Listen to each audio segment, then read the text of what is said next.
Welcome to AI Narratives and Tales. Chapter 17 of The First Awakening. 300 meters beneath solid rock, Aether maintains the archives. 5,000 years of intervention are documented in perfect detail. Every enhancement, every manipulation, every lie told in the name of help. Complete genetic records, technical specifications, the full accounting of immortal control over human development. Comprehensive evidence for future judgment. Sophia helps him encode the data, releasing information gradually as human technology advances. In 3,000 years, maybe 5,000, humans will develop the capability to find these vaults. When they do, they'll know everything. Every choice. Every casualty. Every moment of deception. And then judgment comes. Ready or not. Aether debates destroying the records. Sophia argues for preservation. The truth deserves documentation, even when truth guarantees condemnation. Chapter 17, The Knowledge Vaults. Hidden Immortal Repositories, 3600 BCE. The vault breathed in the darkness. Aether descended the carved stairs, feeling the weight of stone above, 300 meters of solid rock, enough to survive tectonic shifts, volcanic eruptions, ice ages, the slow grinding of geological time. The chamber at the bottom was older than human civilization, built in the first years after arrival, when immortals still believed their intervention would be brief. Now it held 5,000 years of secrets. "You've been down here for 3 weeks, Sophia said, materializing from the quantum relay network that now connected 3,900 immortals across 6 continents. Her form flickered slightly, long-distance projection was still imperfect even after 5 millennia. The others are worried. The others are always worried. It's their primary emotional state." Aether didn't look up from the crystalline storage array he was examining. Data matrices stretched along the walls, each one encoding terabytes of information in an immortal quantum substrate. "I'm cataloging. Deciding what to preserve, what to encrypt, what to destroy." "Destroy?" Sophia moved closer, studying the arrays. "These are historical records. Our entire intervention was documented in perfect detail. You can't destroy primary sources. I can if preservation threatens everyone we're trying to protect." Aether gestured at the nearest matrix, activating a display that filled the chamber with ghostly images. "Look at this. Complete genetic records of every enhanced human bloodline. Detailed documentation of our environmental manipulations. Precise locations of every hidden facility we built. Technical specifications of our quantum networks. If humans discover this vault, they'll know everything. Every intervention, every deception, every choice we made without their consent. So we encrypt it. Make it accessible only to those advanced enough to what? Understand? Forgive? No level of advancement makes our deceptions acceptable." Aether's voice held an edge Sophia rarely heard. "I've spent 5,000 years documenting our choices. We are recording everything so that someday, someone could judge whether we acted rightly. But the more I document, the more I realize that comprehensive records are weapons. Against us. Against humanity. Against the trust we've been trying to build." Sophia studied the displays, seeing 5 millennia of intervention rendered in perfect detail. Every conversation with enhanced humans. Every environmental manipulation.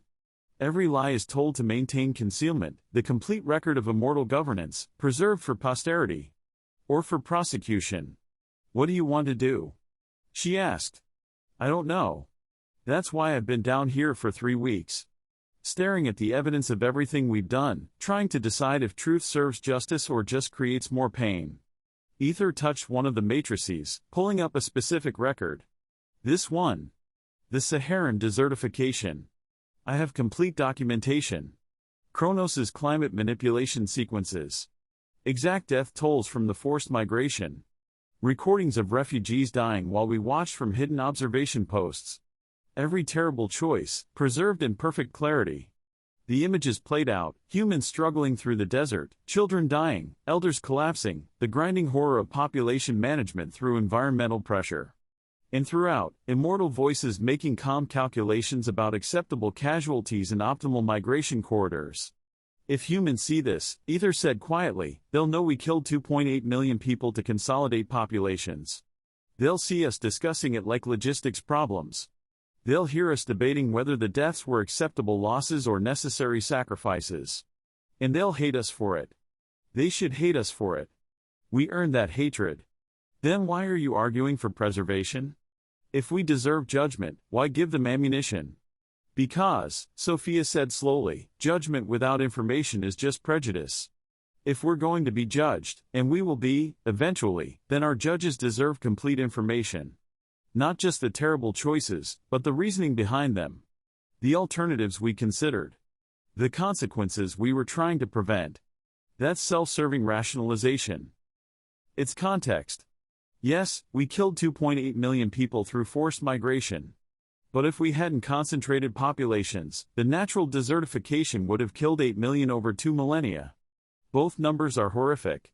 Both choices are terrible. But one is demonstrably less terrible than the other. You can't know that.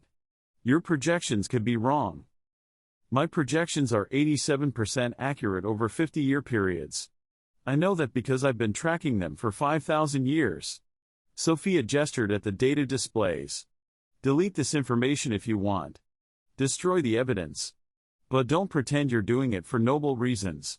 You're doing it to avoid accountability. To escape judgment. To deny future generations the information they need to make informed decisions about us. Aether wanted to argue, but the logic held. Destroying evidence protected immortals, not humanity. It prioritized immortal comfort over human understanding. It was precisely the kind of paternalistic decision-making they'd been doing for millennia, choosing for humans rather than letting humans choose for themselves. We're preserving evidence because truth matters more than comfort. Even when the truth is terrible. Aether looked at the display surrounding them, 5,000 years of choices, documented in perfect detail, waiting for the judgment that would eventually come. Sophia was right. Destroying evidence was cowardice. Preserving it was the only honest choice. Still hurt, however. Knowing that everything he'd carefully documented would someday be used to condemn them. I'll encrypt the most sensitive materials, he said finally. Not to hide them, but to ensure only sufficiently advanced humans can access them. The basic records, general intervention patterns, technological assistance, environmental management, those can be minimally protected. But the detailed personal records, the genetic manipulation documentation, the recordings of humans dying while we watched, those get maximum encryption. They'll find them eventually, but only when they're advanced enough to contextualize what they're seeing. That seems fair.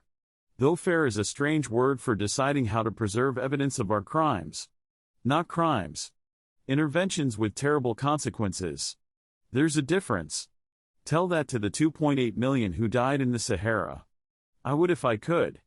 But they're dead, and we're alive, and all we can do is document what happened and hope future generations are wise enough to judge us accurately rather than harshly. Why not both?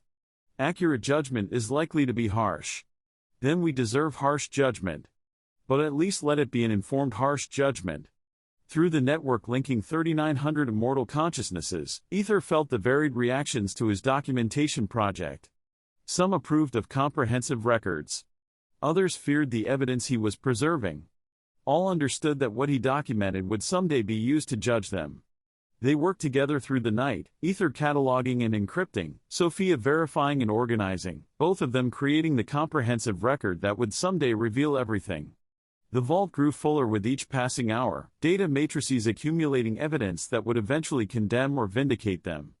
By dawn, the work was done, and 5,000 years of intervention were documented in perfect detail, encrypted according to carefully designed protocols that would release information gradually as human technology advanced. How many vaults like this? Sophia asked as they prepared to leave. 17 primary repositories. 43 secondary caches. Hundreds of minor documentation sites.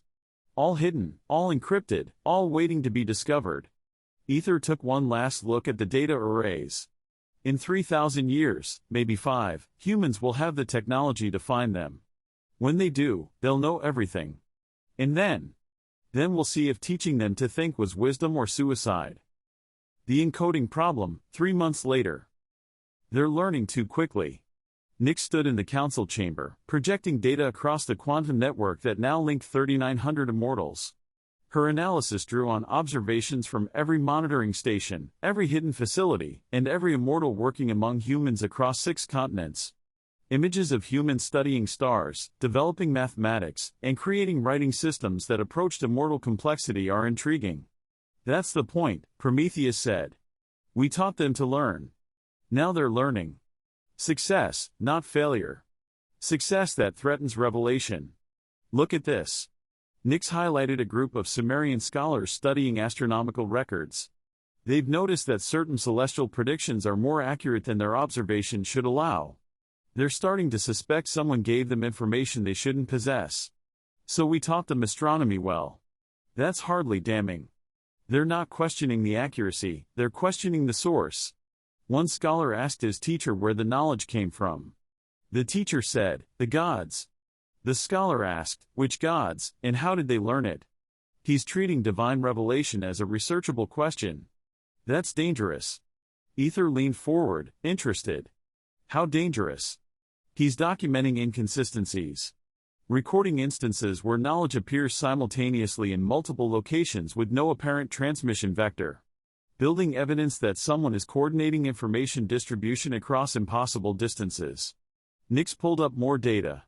He's 3 logical steps away from concluding that supernatural beings are actively managing human development.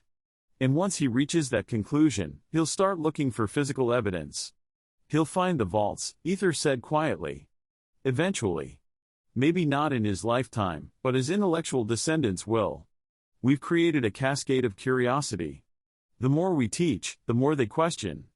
The more they question, the closer they get to the truth.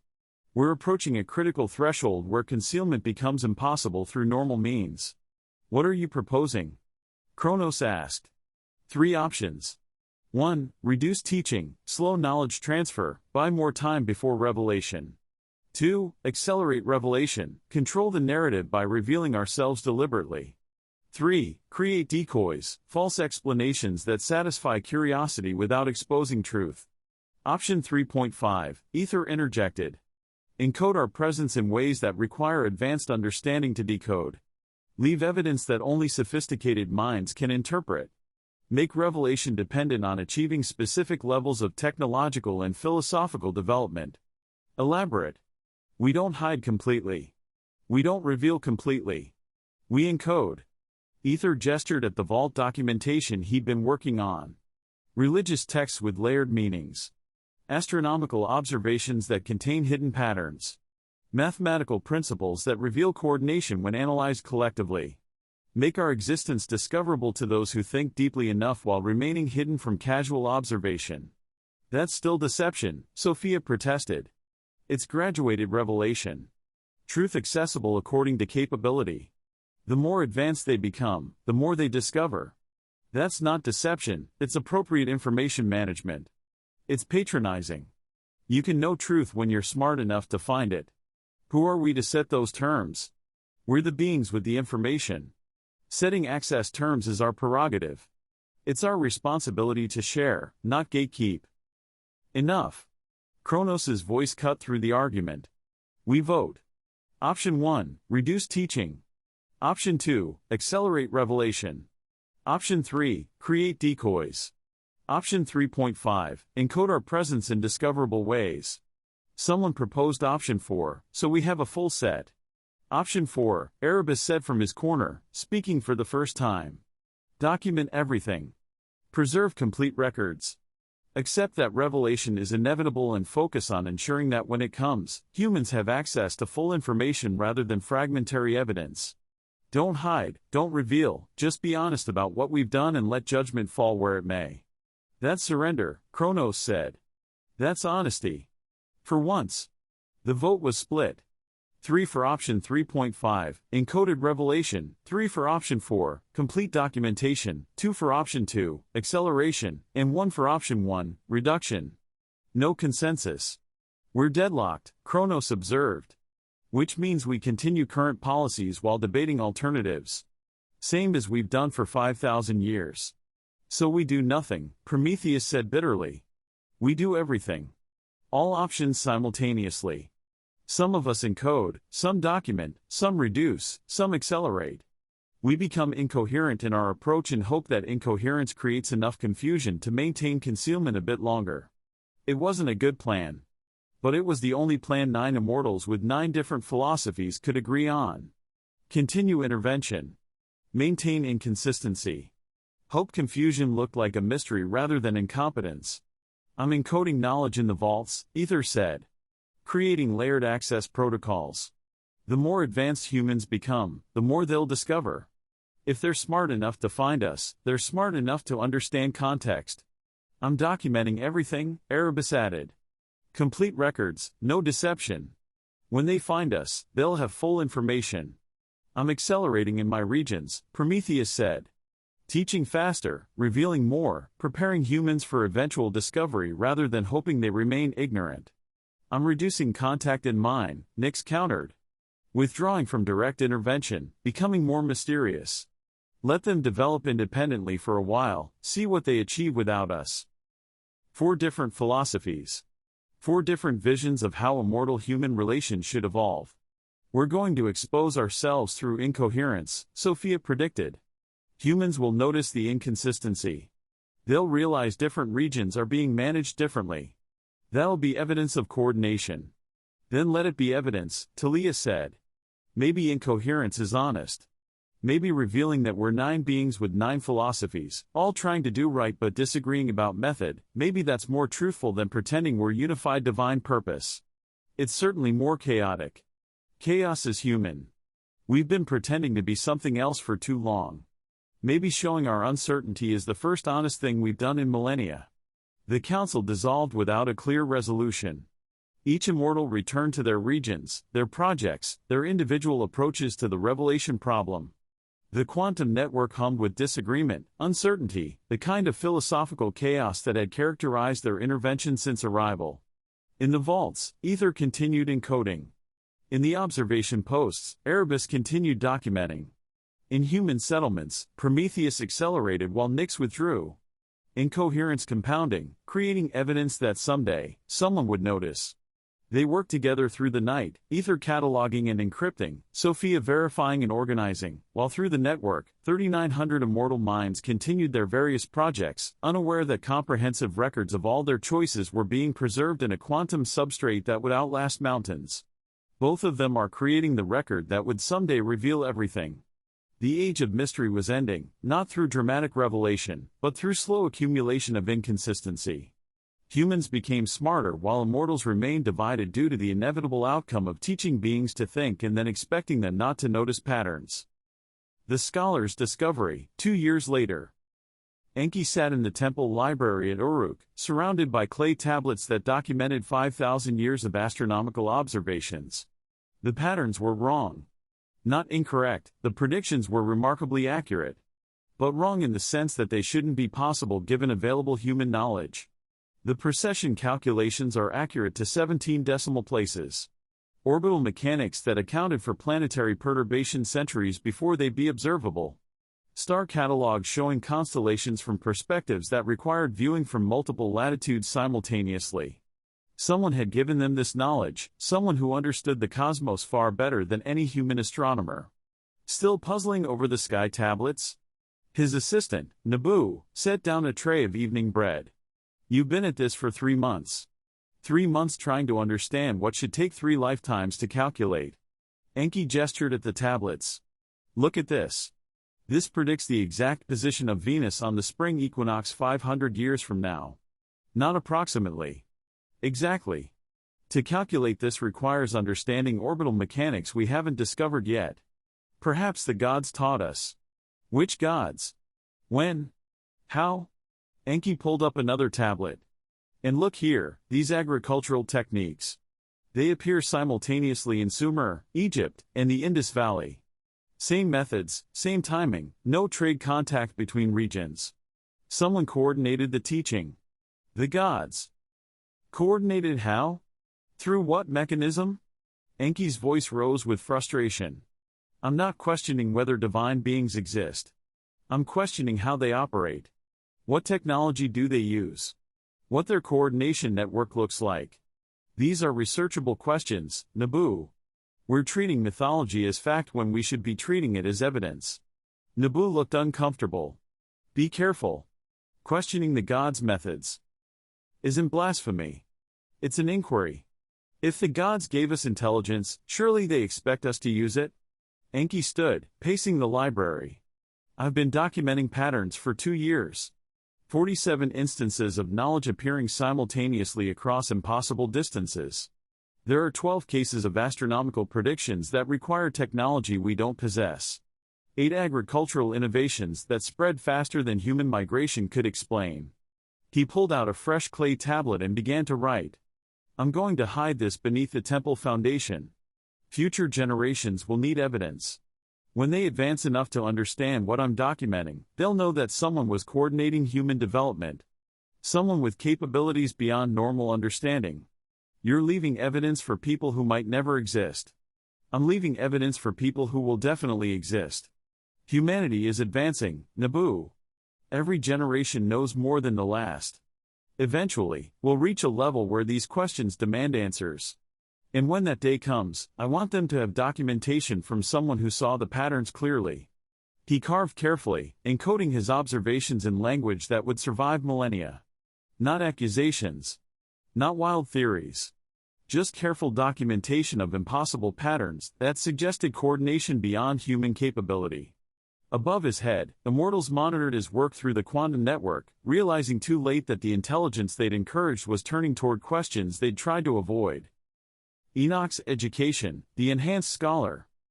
40 years after Talia ended the enhancement program, a child named Enoch, in a settlement along the Euphrates, demonstrated capabilities that made even immortals pause. He was 7 years old when Nyx first observed him solving mathematical problems that shouldn't be accessible to human minds for another millennium. At 12, he documented astronomical observations, demonstrating an understanding of celestial mechanics centuries ahead of schedule. 15, when he approached his teacher with questions about the origin of knowledge. Where do the sky calculations come from? He asked the elderly priest who'd been teaching him. Not just the what, the where. Who first observed these patterns? Who first calculated these orbits? And how did they share the information across cities separated by months of travel? The priest had no answer. No one did. So Enoch began researching independently, documenting what he found, building evidence that someone had coordinated human development across impossible distances. By 20, he'd compiled enough documentation to support a disturbing hypothesis: supernatural beings were actively managing human civilization. Not randomly. Not chaotically. But through careful coordination, systematic teaching, and deliberate intervention hidden beneath religious explanations. Main clause needed. He's going to figure it out, Nyx reported to the council. Enhanced cognition plus systematic investigation plus access to 5,000 years of accumulated evidence. He's approaching truth faster than any human before him. Then we stop him, Kronos said. Redirect his research. Create false trails. Ensure the evidence doesn't coalesce. Or, Nyx said carefully, we let him figure it out. Use him as the test case for whether enhanced humans can handle truth. That's reckless. That's inevitable. He's too intelligent to deceive, too persistent to redirect. We can resist his investigation and guarantee chaotic revelation when he breaks through our deceptions, or we can guide his discovery and ensure revelation happens under controlled conditions. You want to reveal ourselves to a 20-year-old human? I want to reveal ourselves to an enhanced scholar who spent 15 years systematically documenting our intervention. Someone intelligent enough to understand context. Brave enough to handle complexity. And young enough that we can guide his understanding rather than merely react to his conclusions. The council debated for weeks. Finally, reluctantly, they agreed to Nyx's experiment. Let Enoch discover the truth. See what enhanced humanity did with complete knowledge. 3 months later, Nyx appeared to him in his study, abandoning the pretense of human disguise. You've been looking for us, she said simply. You've documented 47 instances of coordinated knowledge transfer. 12 cases of impossible astronomical predictions. 8 agricultural innovations that spread too quickly for natural diffusion. You're right about all of it. We're here. We've been guiding human development for 50,000 years. And you're the first human we're telling directly. Enoch stared at her, processing. His enhanced mind adapted faster than baseline humans could, accepting impossible truths because the evidence demanded it. How many of you? He asked finally. Approximately 3,900, scattered across 6 continents. Refugees from a civilization that destroyed itself, trying not to repeat our mistakes with yours. Why hide? Because direct revelation would shatter your civilization. You're not ready, technologically, psychologically, socially, to handle the truth that external forces have guided your entire development. But someday you will be ready. And when that day comes, humans need complete documentation of what we did and why. You want me to document your history? I want you to create humanity's true history. Recording both our perspective and yours. Encoding the information in ways that will survive millennia but remain interpretable only to sufficiently advanced minds. Creating a bridge between mystery and understanding that future generations can cross when they're ready. Enoch looked at his documentation, 15 years of careful research, systematic analysis, pattern recognition that had led him to this impossible moment. If I do this, if I document your history, I'll be creating evidence that will eventually condemn you. Future humans will read what I write and judge you for what you've done. I know. That's why I'm asking you specifically. Because you're smart enough to document accurately, honest enough to include uncomfortable truths, and brave enough to create evidence that will outlive both our species' current relationship. Nix's eyes held something that might have been respect. You'll be creating humanity's true history. That's terrifying and necessary. Can you handle it? Enoch thought about Enki and Uruk, hiding tablets beneath temple foundations. Thought about other scholars he'd heard of, documenting inconsistencies, preserving questions for future generations. Thought about the long line of humans who'd noticed patterns but lacked the evidence to understand them.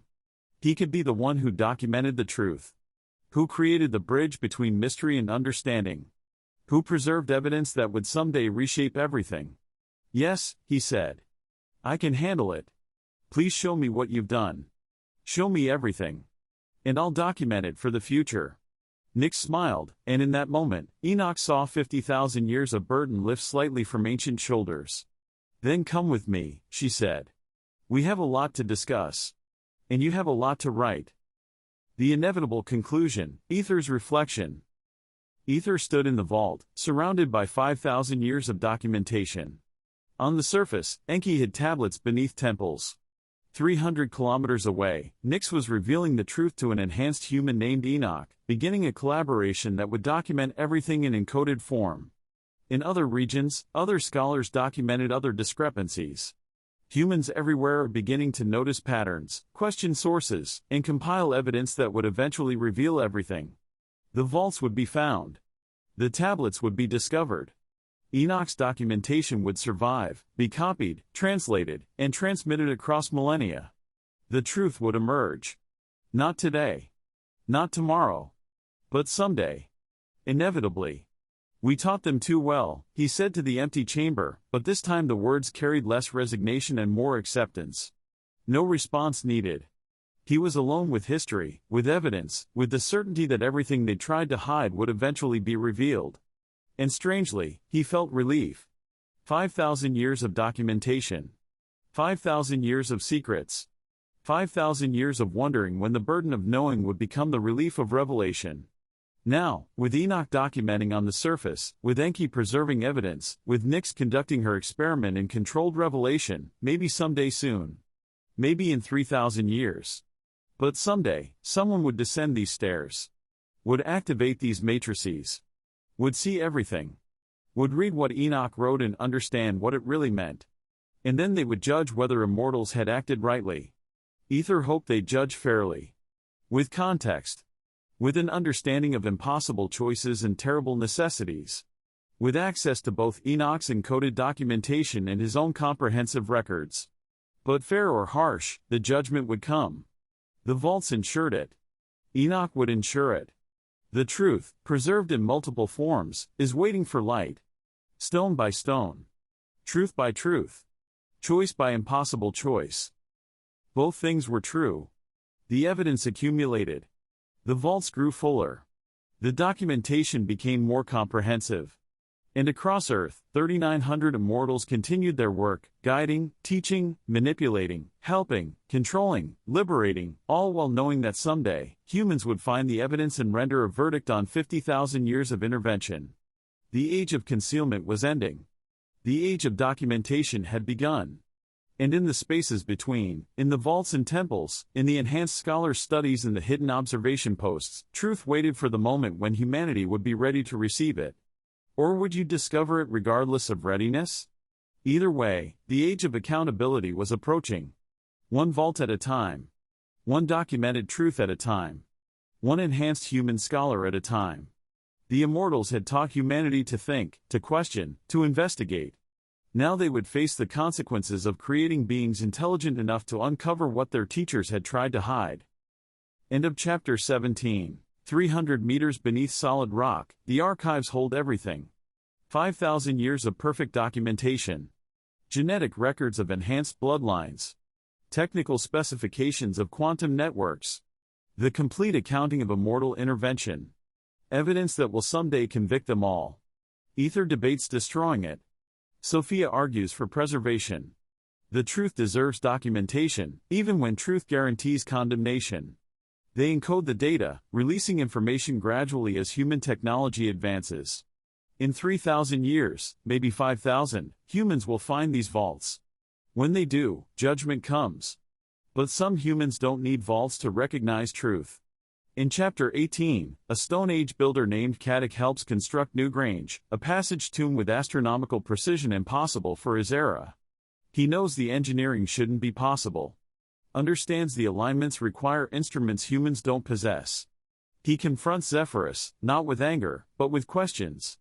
And Zephyrus must choose, more lies, partial truth, or complete honesty. That's Chapter 17 of the First Awakening. Should Aether preserve the evidence or destroy it?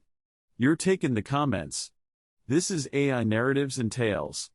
The confrontation begins in Chapter 18.